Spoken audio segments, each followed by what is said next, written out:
Fight me. Talking about the thought of prototypical quarterbacks not always panning out. Yeah, kind of hit on that. Will Jalen throw for 4,000 yards plus? Very good question.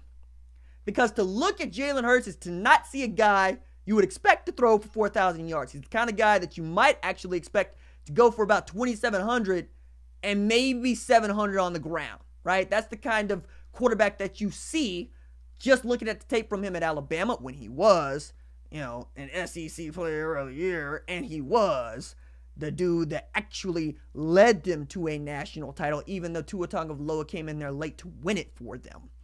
And he is a power runner. This is a guy who was squatting 570 in high school. So for all of you folks that want to tell me about Alabama strength conditioning coach Scott Cochran and what he did for Jalen Hurts, kick rocks. I saw the tape. I saw 16-year-old Jalen Hurts put 570 on his back. He hasn't really gotten that much stronger because he's a quarterback. How much stronger can you make him before it's just you're risking injury? Like 585 is cool. Let's stop there. Let's just leave it there. But don't tell me that Scott Cochran did something for Jalen Hurts. Jalen Hurts did something for Jalen Hurts. Leave it there. But do I think he'll throw for 4,000 yards? No, I don't.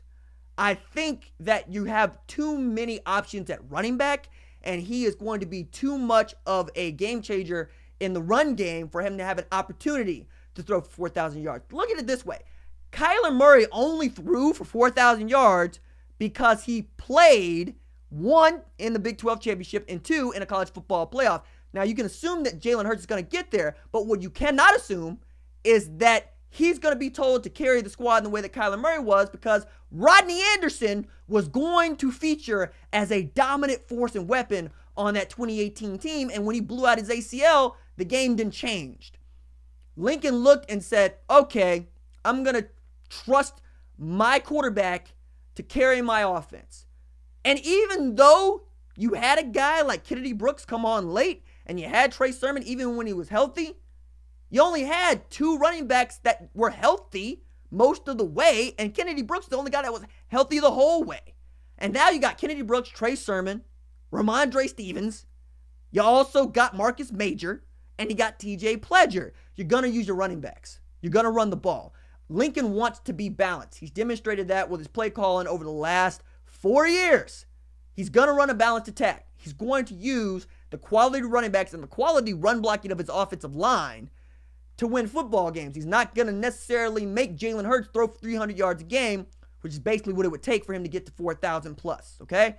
So it's not that I don't think he's capable, it's that I think the offense is such that he doesn't have to. So I don't necessarily think that it's obviously him going having to throw for 4,000 yards. This ain't Texas Tech. This ain't even East Carolina, okay? This is a different kind of football that you're playing at Oklahoma. You can run it. You can throw it. You'll do some combination of the both. You'll do some wacky stuff like a swing pass from Nick Basquin to a wide open Charleston Rambo where he should have caught the ball. You'll do some throwback stuff. You'll probably do some wildcat stuff, just splitting Jalen Hurts out there. And I'll bet, I would make a really great bet saying Jalen Hurts catches a pass in 2019 for a touchdown. Kind of like Baker in the Rose Bowl 2017. I could definitely see that. But I don't see him passing for 4,000 yards. Not that he's not capable, that the offense ain't built for him to do that. See what else we got in here. Chris Weeks in the house. I see you, fam. Hey, Steve Bullard. 6 boxes of crack in his possession. He's talking about Girl Scout cookies. I bought Girl Scout cookies from his daughter. Don't trip. It's my realtor. Let me see. Anything else that we're going to look at before we get out of here? Here's something I want to touch on. So, Kyler Murray is now taking pictures with Quinnen Williams. Now, I'm going to pack this Quinnen Miller joke for y'all, because what had happened was back in December, I talk, and when I talk, I sometimes get mixed up in my thinking, and I made a mistake, and I said Quinnen Miller, and a bunch of Alabama fans tried to jump down my throat in the comments about it, so I just been saying Quinnen Miller to rub them the wrong way, because it's Quinnen Williams and it's Christian Miller. You know, there's 2 different dudes that play on the defensive line out there. Well, I mean, depending on what you want to call Christian Miller, he's an outside linebacker hybrid type. But I've been saying Quinnen Miller, and I said it on the radio show as an inside joke for the folks that watch the channel, so that they know that I'm just kind of poking the bear. Because what inevitably happens is that somebody comes in the comments or on Twitter and they'll be like, yo, my man's name is Quentin Williams. My man's name is Quentin Williams. Stop saying his name is Quentin Miller. I don't care. Your man's name is #1 overall draft pick if you leave it up to the draft analyst. Why are you worried about what I'm saying? Anyway, that's the inside joke. So when you hear me say Quentin Miller, just stay woke to the joke, okay? All right? But I thought it was interesting that Kyler Murray was having his photo taken with Quentin Miller, and it seemed to be honky-dory. I don't think that I would feel great about that if I was Kyler Murray's offensive line. I feel like maybe he's poking at me. Now, professionals are professionals, and maybe you let bygones be bygones, but ain't that dude the one that put you on your back and bruised you and nearly tried to end your career in the Orange Bowl? Is that not the same dude? Like him creating double teams and putting Ben Powers on his butt is not the reason that you were running for your life, and all of a sudden, y'all getting Instagram photos taken in the Foot Locker? Y'all gonna buy some shoes now? No. I ain't with that. I can't let that go. You know, like if my offensive line, like, yo, I'm texting him. I'm like, yo, bro, what you doing? What you doing? Why? Now, shout out to Quentin Williams, because my man signed with black female agent, University of Oklahoma alum, by the way. If you haven't heard her story, I encourage you to go and read it. I'm not going to tell you her name. I want you to go look it up. I want you to go figure out who this young woman is. Not young woman. She is an adult. I'm not going to keep saying young woman. But Quentin Williams is going to be probably #1, #2, #3 overall pick. She represents him. They set up that photo. I get it. It's cool. It's nice to be the it dude having your picture taken with other it dudes having their picture taken. But I would feel some kind of way about that if I was teammates with Kyler Murray at Oklahoma and I watched Quentin Williams try to drive him into the ground. I would not feel all right about that. All right, now, before we get out of here, a note about the videos on the channel. So, let me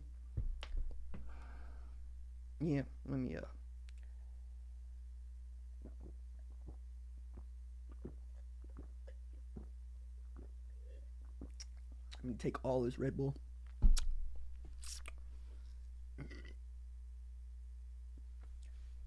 I still make videos because I love making videos, and the people who like me making videos want to see more videos. So coming in the comments to tell me to take a break, or what I should be doing, or how I should just lay off because it's February and ain't no football, misses the entire reason for which I wanted to be in the first place. Making videos, editing video, setting up lights, doing live streams. I enjoy it. I love it. If you don't want to watch the videos, don't watch the videos. Kick rocks. Go find another channel. It's aight. We gonna be aight. Okay? If you want to make it like you Anthony Davis at the Pelicans, go ahead then. Chunk up the deuce. That's what I'm telling you. Aight? It ain't got nothing to do with you. It's got something to do with us. We aight here. We having a good time. And if you don't want to come and have a good time in the comments, that's okay. There's a lot of people that do. So stop poo-pooing in here. Otherwise, you're picking a fight. And if you're picking a fight, kick rocks. We can get rid of you. We can sayonara you. Okay?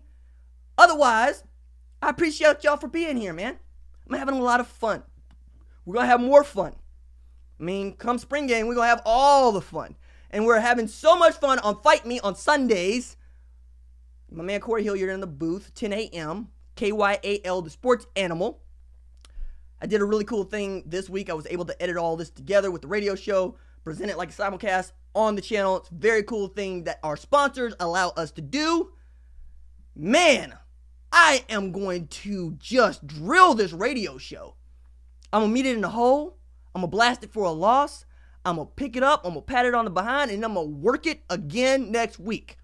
Like a Mike linebacker, like Jeremiah Trotter coming downhill. All right, that's going to do it for me. If you like the videos, don't forget to like and subscribe because I upload video every single day. It's always OU related, college football related, sports related. We have a good time. I will see you tomorrow. Doses.